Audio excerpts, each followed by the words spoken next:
Are you ready?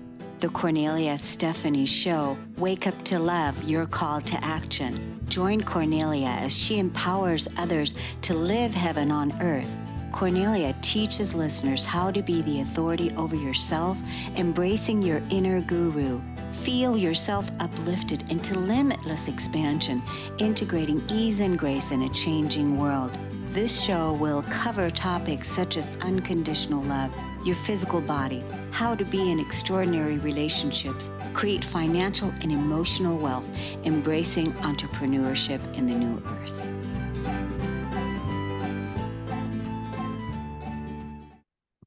Hello, everyone. Welcome to the Kornelia Stephanie Show. It's an honor and a pleasure to be with you today, and we're here to inspire hope. I'm so excited to introduce you to our first guest today, Don Gleason. He leverages his passion to help people find the career that energizes them and to live a life that fulfills them. He knew early in his life his passion to clean America's waters and then lead teams to new heights. After 36 years in the military and corporate leadership positions, he now helps others find their passion, as many know the destination, but not the path. Welcome to the show today, Don Gleason. Thank you, Kornelia. This is great to be here. I look forward to the opportunity to talk for just a few minutes and about inspiring stories. Yes, absolutely. So we were talking in the green room about, what you really wanted to focus on today. And you said, yeah, the piece that really inspires me to do what I do today is really looking at the pain that people are going through. There's so many folks that are in jobs that they're not really a fit for. It doesn't satisfy them personality-wise. It's not, they watch the clock tick minute by minute, hour by hour, and the day goes slowly, and it de-energizes them by the end of the day. So they go home frustrated. They go home just to want to sit in front of the couch and veg. They don't engage with their spouse. They don't engage with their friends. They don't engage with their kids. And I think it leads to divorce. It leads to problems with kids. It leads to so many different problems. Now, this is not the only thing that does it, but it's a big issue. Gallup has found that 80 to 85% of the people are disengaged at work, either actively disengaged or passively disengaged. So there's an article I just saw lately about the Sunday scaries. And as Sunday night goes by, people have higher and higher stress levels because they're thinking about Monday morning. They don't want to go back to work. Whether it's the people, whether it's the role, culture, something's not right. And to me, that's an obvious indicator that they need to change jobs. I did, as you said, 27 years active in the military, 9 years corporate consulting. And I saw in the military, as I worked with folks, there's been the long-standing statistic that 22 military and veterans are committing suicide every day. And the studies say that the number one reason, the number one ideation for suicide among that group is career transition, because they've never had to do it before. And it's so different. The military has that mission, that focus, and camaraderie. And you get in the corporate side and they miss that. They feel like it's all about money and people are working against each other, backstabbing. It's just not a team approach. So a lot of people choose to opt out of life. And that to me is a shame. And I am trying to do what I can to change that. Hence the moniker you said, find the job or the career that energizes them. So they leave at the end of the day excited and they want to engage with the wife. They want to engage with the kids. They can't wait to share the day, and then the life that fulfills them, so that they are spending the time with the family, doing those vacations, actively being a part of life and excited to come back to work. And I think those two go together. Well, I love that you're doing this and that you're speaking about this today, because I find that more and more people are experiencing this in their life. But I'm going to speak for the person now that is actually right, that's actually in this position. And that person is going to say back to you, how do I do it? I have a family to take care of. I have responsibilities. I'm in survival mode. I'm trying to stay ahead of the game. I don't even have time to figure out what to do next, how to do this next thing, to find the right fit. I don't even know if I have the money or resources to pay you for Yeah. your service. This is what the people would say back to what we're talking about. Those are all great thoughts. And what I find is when you're in that situation, not always, but a lot of time, is we've allowed ourselves to live everybody else's life, right? We go buy the new car, the boat, the trailer, we take these fancy vacations, we do all this stuff that makes then a requirement to get higher paying jobs, maybe get the second paying job, maybe for the spouse to work. It drives this requirement. And then the kids, they want, I love getting the kids into activities. Yeah. But getting the kids into every activity, it just means that the parents are driving them from place to place to place. I've seen them where they get out of school, they go to soccer practice, they go to the youth group, they come home and they try to study. They're not getting the sleep. So we're driving the kids crazy. At the same time, we're driving the parents crazy. And I think what we have to do is teach people, got to pick what the important things are, right?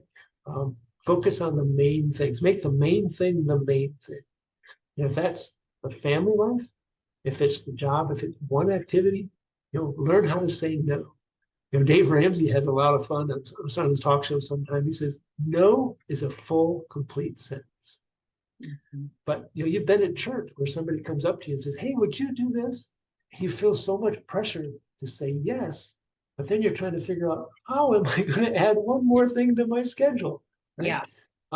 So I think that's part of that fulfilled life piece that I'm shooting after. Sometimes we have to say no and focus in on what we want to do. John Maxwell wrote a book, Put Your Dream to the Test. It's 10 questions you have to ask yourself on your dream. Doesn't have to be work. It could be community service. It could be family. Whatever your dream is, but make sure it's your dream is the number one question. Is your dream your dream? So what would be the first thing that you would have, someone do if they said, yeah, I want to get out of this rat race. I want to live my life passionately and be engaged in life. Like, what would be the thing that you would have the person do? Yeah, so self-awareness, I think, is one of the most important things. We never focus on this in school, right? I'm a DISC, trained certified DISC consultant. DISC is a personality assessment, dominant, influencing, steady, stable, and compliant. And by going through and doing that, that tells you a lot about the personality, right? I'm a C person. I'm an SC, but I'm a C person. I have to think before I speak. Every parent-teacher conference from the 4th grade that I remember, the teacher said, Mrs. Gleason, your son is excellent. He's brilliant. He just needs to speak up more. Nobody knows that he's so smart. Oh. Get him to speak up. Well, I'm thinking through it, and then boom, she's off on the next topic, and I'm starting all over again. So I'm running behind her. If she would have understood me, I'm not trying to blame her, but we didn't give her the tools to understand her kids. And I certainly didn't understand myself. So by helping people in that transition piece become aware of themselves, what personality they are, not to justify anything, but just to raise awareness of how they are, that goes a long way. And there's other ones. Myers-Briggs is important. Strength Finders is important. Enneagram can be important. These kind of measure a little different aspect. But self-awareness is that first thing, because then I'm going to take them into, let's talk about your skills, your interests, your passions, things that you're fired up about, but also your experiences. I think we missed that last one because you've tried things. You either liked it or you didn't like it. When I was in the Air Force, I had to do facility maintenance. Just making sure the toilets work, the lights work, all that. That doesn't challenge me. And it re-energized me. And I did not enjoy it. I had to do it. I did it well, but I just didn't enjoy it. But when I got to be the environmental guy, get out and talk to shops and talk about the rules and help them understand how to manage hazardous materials, hazardous waste, et cetera, I walked out of that conversation just almost skipping down the street. I was so excited. So it's finding those experiences that they really like. Talking to a guy this week who he's in finance, but he doesn't like data analysis.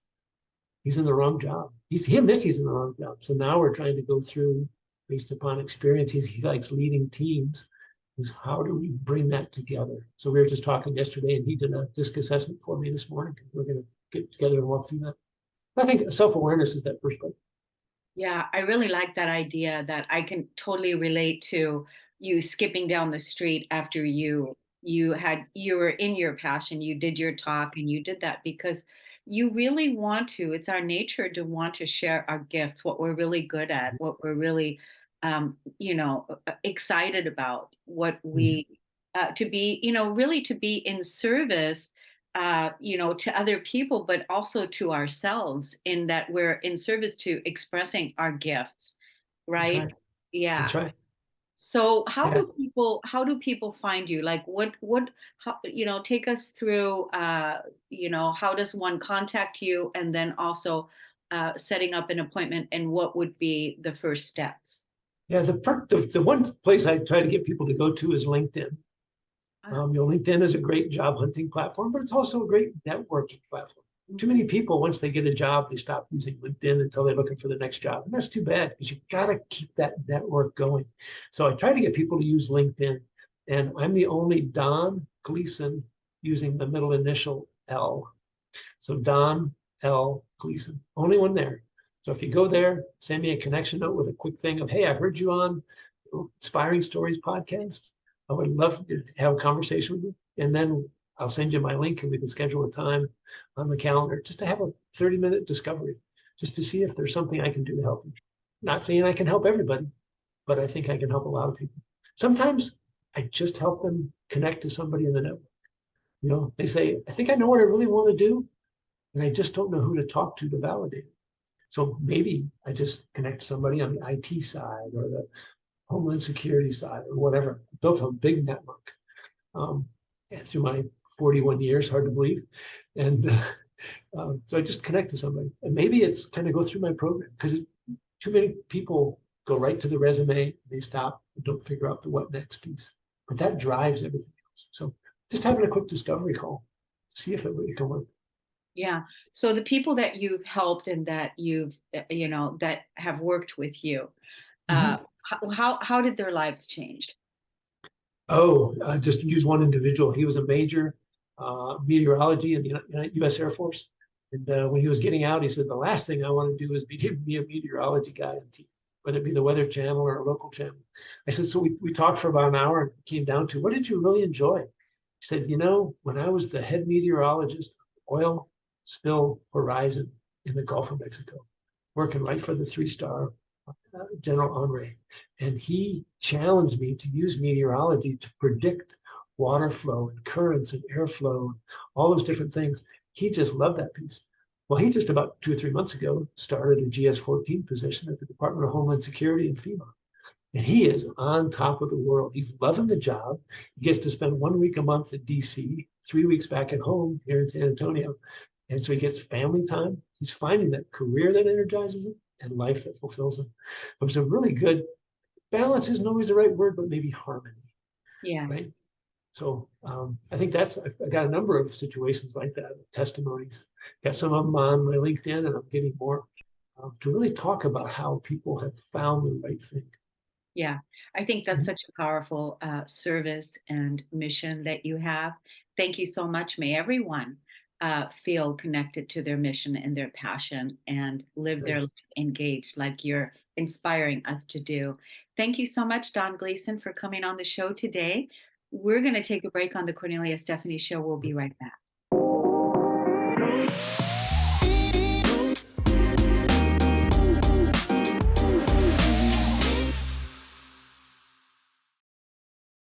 We're going to talk to Angie Hanson.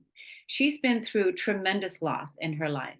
Angie lost her 1-year-old son, Garrett, in 2006, just days after his first birthday. Garrett died suddenly in his sleep due to a rare heart defect that they didn't know that he had.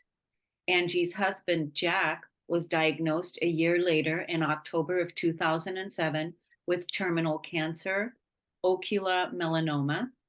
Jack battled his cancer for only 16 months, losing his fight in February of 2009. Angie's brother, Seth, had been battling a brain tumor for 5 years, and he had been doing good, but just 1 month after her husband, Jack, had died, Seth's brain tumor came back in full force. Seth lost his battle with brain tumor in April 2009, just 2 months after her husband died. Angie then lost her sister in law, Brooke, her husband Jack's sister, due to alcoholism in 2018. After having been through so many losses, Angie's here to talk to us today. Welcome to the show, Angie Hanson. Hi, thank you for having me. When I read your bio, I was like, oh my God, this is such a tremendous amount of loss. I mean, I always feel like the worst loss that any person could go through is the loss of a child, right? Yes, And, yes. and it didn't stop there for you. It No. it didn't stop there. So it just kept going. So do you want to you know, tell us about how you went from going through all that grief to smiling today? Yes, definitely. Yes. Like you said, my son Garrett died in 2006. And so we were your normal family. We had at the time my daughter was 4 years old, Gracie, and we were just living the perfect life, in the Midwest, doing what we do. And so when Garrett died, he died in his sleep to a rare heart defect, and basically, he had his right coronary artery was kinked, and so when Garrett, when he was sleeping, he just died, and so we really didn't know.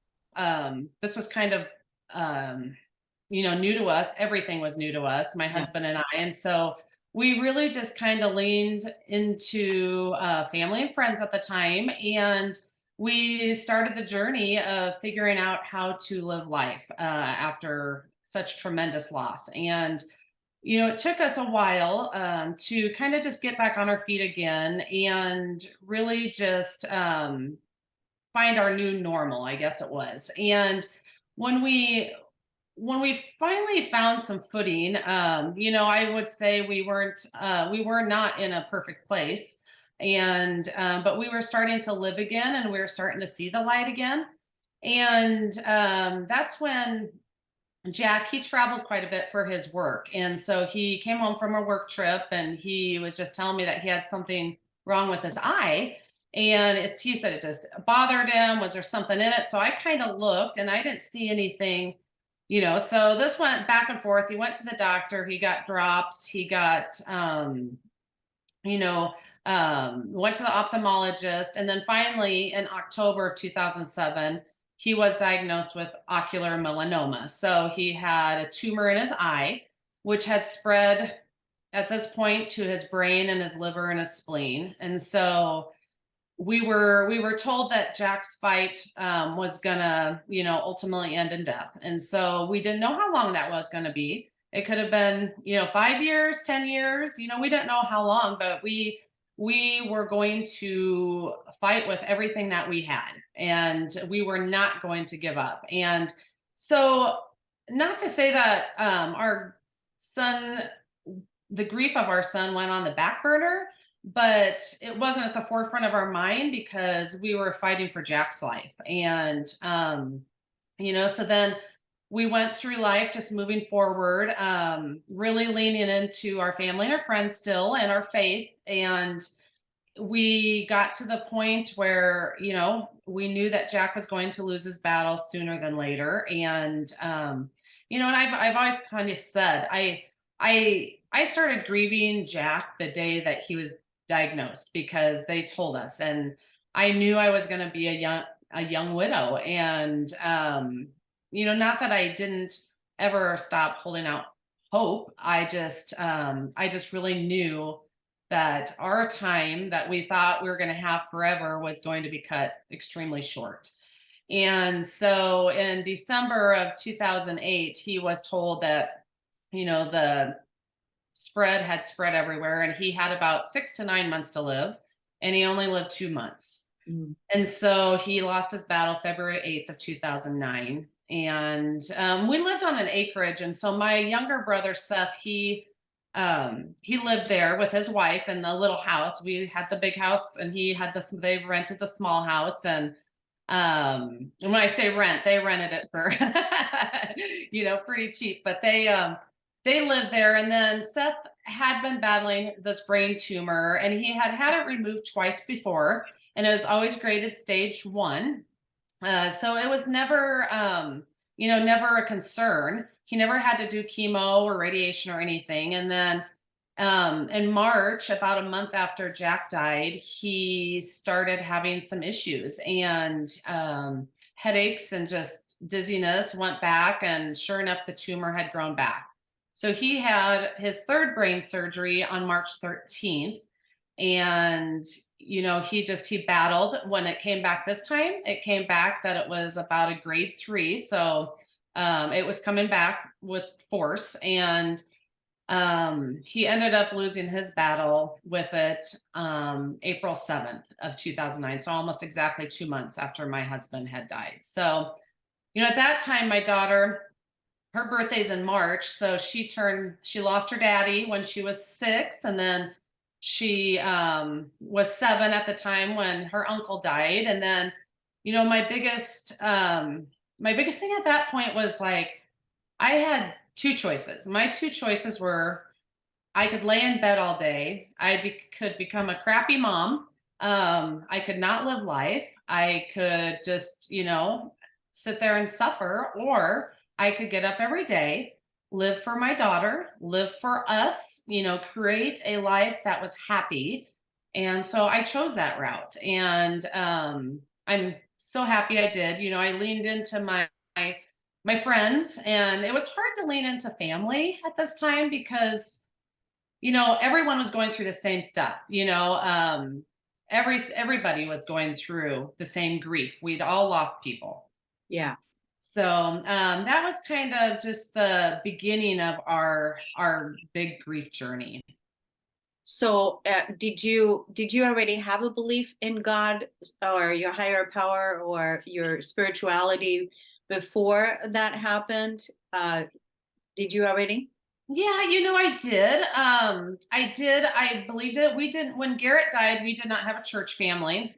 We didn't have a home church or anything. And so our wonderful neighbors, this elderly couple, they talked to their pastor, and they're like, you can use our church for Garrett's funeral. And that's where we met Pastor Tom. And he really helped us. He guided us. He was there for us. And that became our home. And even through Jack's diagnosis and everything that he was going through, Jack would lean into Pastor Tom. And then, that's where we ended up having Jack's funeral. And then, yeah, they became our family.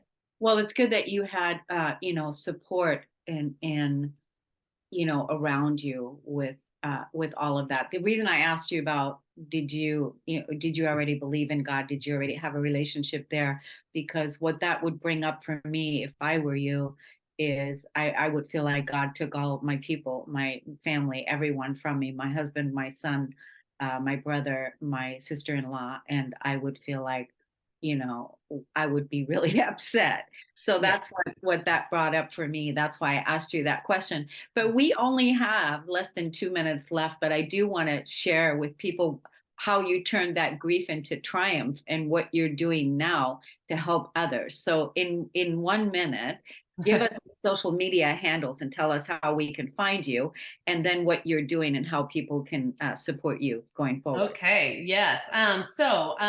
You can find me at Butterflies and Halos. I created a greeting card business, and it's a space for grievers so they feel less alone, and you can show up intentionally for your friends. And these cards are to help guide your friends during their losses, whether it's grief in any form.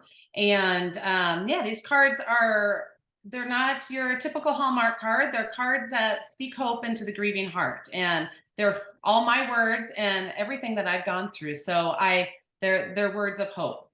And where are the greeting cards? Where can they find that? I'm currently selling on Etsy. If you go to Etsy and look Butterflies and Halos. Okay, great. And then do you have any social media handles as well? Yeah, I'm on Facebook and Instagram at Butterflies and Halos. Yes, I think it's so important that you're sharing your grief with the world. And nowadays, with so many people going through so much change in this, dying world, as we're rebuilding our new, I'm so grateful that you came on the Stories of Hope today to share with us your grief and how you've transformed it. And so, Yes. we certainly would like to have you come back again in the future because there's a lot more to say about all of this. But thank you for coming on today. Yes. Well, thank you for having me on here. Yeah, it's wonderful. We're going to take a break on the Cornelia Stephanie Show. We'll be right back.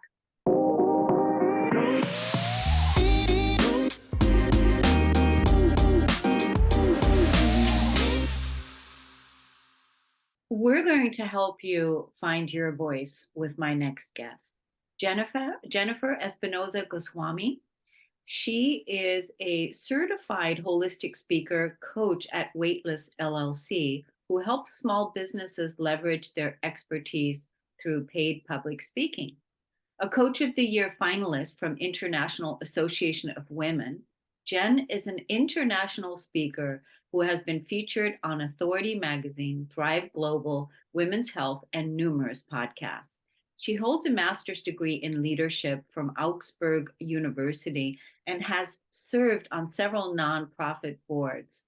Jen lives in Minneapolis with her husband, two daughters, a Chiweenie leopard gecko. Okay. Welcome to the show today, Jen. Hi, Cornelia. Thank you for being here. It's a pleasure to be here and to share more of my story of hope. So you help women find, not just women, but everyone. You help people find their voice, to locate a part of themselves that has been silent and bring that part out. That's what you want to focus on today. Do you want to tell us why you're doing that? Sure. 5 minutes can change your life, or at least that's what I discovered after I finished one of my Toastmasters presentations about 20 years ago. I was in a corporate career, joined my Toastmasters group, and learned how to present myself better. This is having been a very introverted, very quiet kid who benefited from not sharing anything about myself because I didn't want to bring attention to myself. If I brought attention to myself, people would start bullying me, fat shaming me, whatever it may be. I was a good kid. I had good friends. I was smart. So this was my first presentation within Toastmasters, where I actually shared my story of being a loser. When I was in my early 20s, I found out how to release 100 pounds of extra weight, putting me in still a morbidly obese category, or at least an obese category. But it was a success story. When I started sharing that story, I had a huge response. My mentors from Toastmasters came up to me and said, I am going to change my life. If that was the power of 5 minutes, what else could happen if you speak up? Yeah, I mean, this is the reason why, I'm just wanted to relate this, the stories of hope. A lot of times, there's four people in within an hour sharing an important message, and it's just 12 minutes. So the fact that you called it 5 minutes, it's something that you said will inspire someone to make the change in their life. Like listening to this is changing my life. It's helping me, right? Yeah, that is why I do what I do. And I was a speaker long before I became a coach. So often when you're up on a stage and you're presenting something that's really important to you, there are people in your audience who want to learn more about how to implement what you're talking about. And that's the power of being on stage, having a microphone, speaking up and being heard, because people want to learn how to implement the things that you've learned, the successes you've gone through, the process you worked through. So that's actually what encouraged me to become a certified coach, to help people take it a step further. And I think what you were doing is even honoring yourself, because if you've never really spoken out before and silenced a part of yourself before, because I think you told me during the break or in the green room that you were the fourth child, I am the youngest of four children. Yes. youngest of four. So which means that, you were saying that you really didn't get to have a voice, and you were pretty much, silent. So the fact that you are now, a world speaker, world-class speaker, you were also honoring yourself to balance that and make that right and have your voice heard. Absolutely. And if you're listening to the show and you're thinking, oh my God, that sounds really scary Mm. to be seen and heard on a stage or in an interview or on a podcast, what I'd like to share is it's not about you. It never was. It's about paying it forward for who's listening to you. We all want to be heard and seen. At the end of the day, you're showing up because you want to offer something that helps someone become or think better than they are today. And that's the incredible power of speaking. And I am a speaker who believes that you get up on stage and you continue the conversation after that. So it's all about the conversations. If we don't say anything, there's nothing to talk about. And we don't know how to connect with each other, especially post pandemic. How do we create those connection points with each other?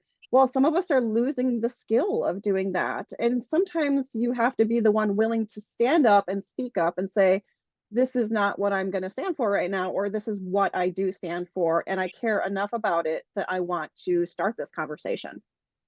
Yeah. And so is that the practical application of what you're talking about? These are some of the practical steps. What else are some of the practical things that people can do? How to? Right. So you have to get started with knowing what you're going to say.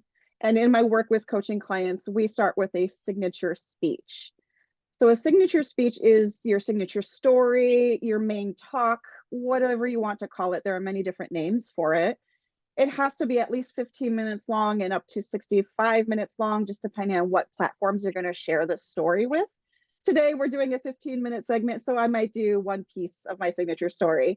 So you can certainly flex it according to the timeline you have available to you. But in that signature speech, you decide, okay, what audience am I going to bring this to? What are the main subtopics that I'll be talking about? And most importantly, why does this matter? Like, how is this going to help my audience get from point A to point B? And I have a free template I use with my clients as well. If you're like, oh, I'd like to get started with that, I have a completely free download on my website if you'd like to learn more of how to get started with that. Yeah. And what's that website? It's it's a bit.ly link, so bit.ly/signature speak, or my website is weightlesschronicles.com. Okay. And then do you also want to give the audience right now your social media handles where they can follow you? Do you do Facebook or Instagram or? I hang out on LinkedIn. That's my favorite place to hang out. I believe I provided the links to the show, folks, but I can certainly put it in the comments below this live stream as well. And I'm also on Instagram if you want to check me out. At Jen with 2 N's Spin Go is my handle. Yeah, a lot of times when people are listening to the show, they're listening and they're maybe driving or doing something else, working out or whatever they're doing, walking, having the links spoken out so that they can remember that, okay, this is there we go, how to find you. Well, I think it's wonderful the work that you're doing, with others, helping them step into their calling and their passion and their voice. And what are the final things that you want to leave us with today? We've got 2 minutes that you really want us to focus on. What I'd like to say is if you have it on your heart to share a message that's really important to you and that you know can change people's lives, it is inherent that you figure out a way to bring that message out into the world. So if you'd like my support with bringing onto a stage, there are many different stages on there. It doesn't have to be, on a big stage with lights and flashing cameras and things like that if you don't want it to be. But what I like to tell my clients is there's a stage for everyone, as long as you have a strong support and a strong message of how you want to deliver that message out on that stage. I'm here for you in whatever way you'd like to deliver that story. And know that it's not about being extroverted. You could be an introverted speaker. Most of my speaker friends are. And that your voice matters and your message matters. So don't hesitate to take back your power and claim your voice. Well, I think that was well said. That's awesome. Thank you so much, Jen, for coming on the show today and inspiring us into our voice. We're going to take a break on the Kornelia Stephanie Show. We'll be right back.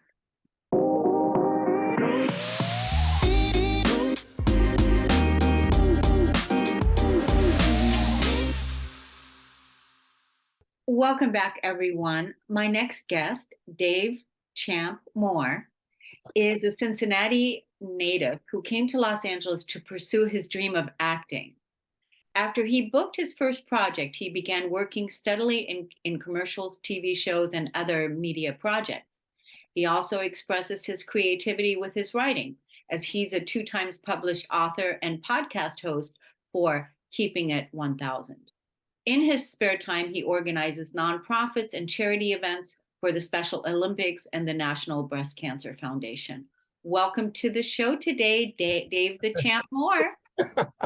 Thank you so much for having me. I'm so excited. Yeah, it's wonderful to have you here. So we had a theme going on. I don't think this was planned, but it just turned out, getting people in alignment with what they're passionate about in their life and how to keep persevering and living their dream.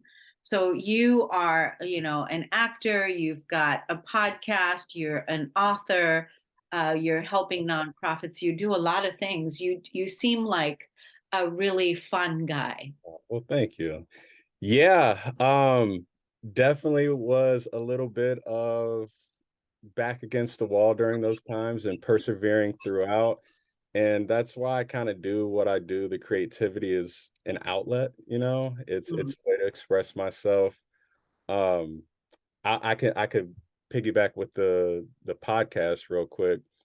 Yeah, the podcast started with basically during COVID. I know we all remember that, 3 years now. Crazy times. And everything was so negative. I know the media is still negative, and we just try to find a way to bring some sort of light. And so my podcast was a way to bring encouragement. I am a believer in God, and that was kind of my way of doing something during a time that seemed so bleak and like we were all hopeless at some point. It was a long 2 weeks, we'll say that. So that was just one avenue to bring some light and joy. And then you had mentioned too with my books, I have a self-help book. That was something that I actually wrote.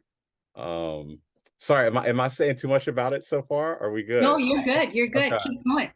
I don't want to get too dark, too deep, but I wrote the book actually at a time when I was 22, and then I had a younger cousin that passed, and he was younger than me. And when he died so unexpected, I was living in LA, or sorry, I was visiting LA at the time. And that was my moment of that could be any of us, and kind of a situation where I set on that book, I set on moving here, I set on everything, and I wouldn't push myself to do anything. And then I realized, oh, you better start making the move, start doing stuff. And my cousin kind of became my why. And that's why I do the nonprofit stuff. That's why I do the podcast. We're all here on earth to really, I think, inspire. And we lose sight of that within ourselves. But I think once you get outside of that bubble, you realize we all can motivate, and we all can just do so much more than that we can even fathom for ourselves. And so I think it's an important piece what you said, that you were sitting on the fence. I call it sitting on the fence, sitting on the fence, sitting on the fence. Yeah. Not taking action, when you then had the realization, oh my God, I better do something, right? Yeah. And then the doing something was then really applied to your passion, your creativity, on what you wanted to do to, to express yourself and to inspire others, right? Yes, ma'am. Yeah, and I think that's really awesome. The fact that you also have a strong belief in God, you have that connection, and that you're also inspiring others to find that connection and make that connection, I think is also an important key piece. So even when we're on this road and you're doing all the things you're doing, life is still hard, and things still, there's doubt that comes in, and you want to give up. How do you keep going? Man, it's not even about how do I do it. It's I surround myself with really, really, really good people. That's family, close friends, and like my girlfriend. It's just people who really want to help see me succeed, Right. because you're going to have the times, yeah, where you fall into your low, your lonely, dark place, and those people help pull me out. Obviously, we we still have to do the work for ourselves, but when you have a great support and a great cast that wants to see it and they believe in you as much as you do believe in yourself, that's what I do. God, family, friends, and all those things have just really helped me make my testimony that much more special, where I don't want to fail myself, but I don't want to fail those either who helped me along the way. So, Yeah, I think that's such an important piece, being surrounded by people that are not jealous, mhm. that are not toxic, that Ooh, are not naysayers, that are trying to keep you from rising into your highest and best, because maybe, just maybe, you are, inspiring them into more by being who it is that you are. yeah. Yeah. You know what's funny about you saying that? Actually, I had a friend reach out to me a couple weeks ago, and that's what's cool about that is you might help somebody or encourage them in a time, and you could find out about it, that day, could be a year later, 10 years later, or you may never find out. And I had a friend going through a dark place. He kept it to himself. I didn't even know about it. And then he told me he had read my self-help book. And he said, dude, you actually helped me out of that. Mm. I'm grateful he told me, but I never would have known. And that's the impact we can have. And we may never even see it, but we know we're doing it. That's so true, because a lot of times people will watch from that silent place Mhm. and will, be inspired by you sharing the things that you're sharing creatively, like your book, or you're making a social media post, or you're doing something, and they're watching you. You didn't know that they were watching you, but you changed their life. I'm Yeah. sure, there's many, many, many people that um, are inspired by us, but we just don't know about it. But let's tell the audience where they can find that self-help book. So you got two books, right? You got a self-help book and you have another one too? I do. It's so funny. I always keep it on this desk right here. Okay, cool. So the first one is the self-help book, and this came out, I think, Christmas time of 2019. My first book, it is still near and dear to my heart, but if I'm totally transparent with you, I got a children's book Oh that my God. I did, and it was a joke at first because living out in California, I'm gonna tease my California friends real quick. They don't understand sorry, go ahead, go ahead. No, I was going to say hold it up higher so we can see. Yeah, yeah, there you go. So teasing some of my California friends, they don't understand that we have 49 other states in America.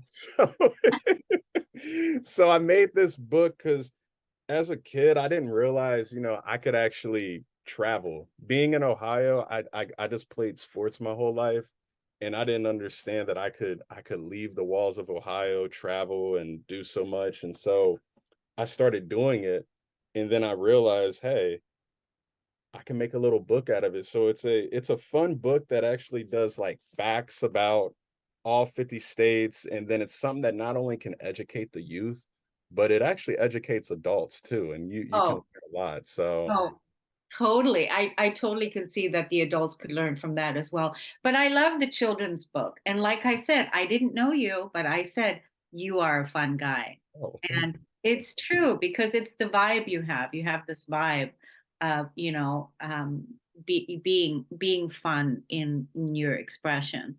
Yeah. So, how do you help people? Do people contact you? How does this work? Oh man, I'm that guy on Instagram. My cousin normally runs my profile, but I do check it time to time, and that's at champ_more. And like I said, that's Instagram. You asked earlier, and sorry I didn't say, but the books you can find on Amazon. I can send a link too if that helps. But Yeah, but also when people are listening, just read out the title, say out the title. Okay. The self-help book is Disadvantages versus Advantages. And if you type in my name with that, it'll come up on Amazon. And then the children's book is called Alvin Travels America. And like I said, that's the one that I love. I love both, but that's the one that's special in my heart. And yeah, contact me on IG if people got questions, whatever, and need whatever. I'm try to be open and there. Yeah, I love the Alvin Travels America. That's definitely really cool. The children, they need, our children are our future, and Mhm. they really need our support in so many ways. I meet so many entrepreneurs that are focused right now on the mission of supporting the children and doing things for the children, helping the children get past some of the things that we've created, or that Yeah. that isn't their fault, right? Yep. But they got to shovel through it. Yep. We got to shovel through it. And so, having the tools and having the mentors and the resources, what we need. So why is your name, the middle name Champ? Were you named that? Did you name Uh, yourself that? I did name myself that, but it is an acronym. Ah, It it stands for Create History and Make Possibilities. that's great. And the create history is for myself, like create my own legacy, but the and make possibilities is don't forget about the other people that you can give opportunities to and to help elevate as well. We're all champs, is how I look at it. So That's really beautiful. I'm totally inspired right now. I'm glad I asked that question because when we met in the green room, I said, "Dave the Champ is in the house," and sure enough, you really helped us close the show today, inspired. Thank you so much for coming on the show, Dave, with doing the work that you're doing, and keep going. We certainly would love to have you come back for a longer conversation in the future. I'm down. I'm down. Okay. All right, Dave. Thank you so much. And thanks everybody for listening and tuning in today. And may you find your sweet spot. May you find your magic. May you find what lights you up and brings you your conversation to the table. All right, everybody. Take good care. We'll see you next time. Bye-bye.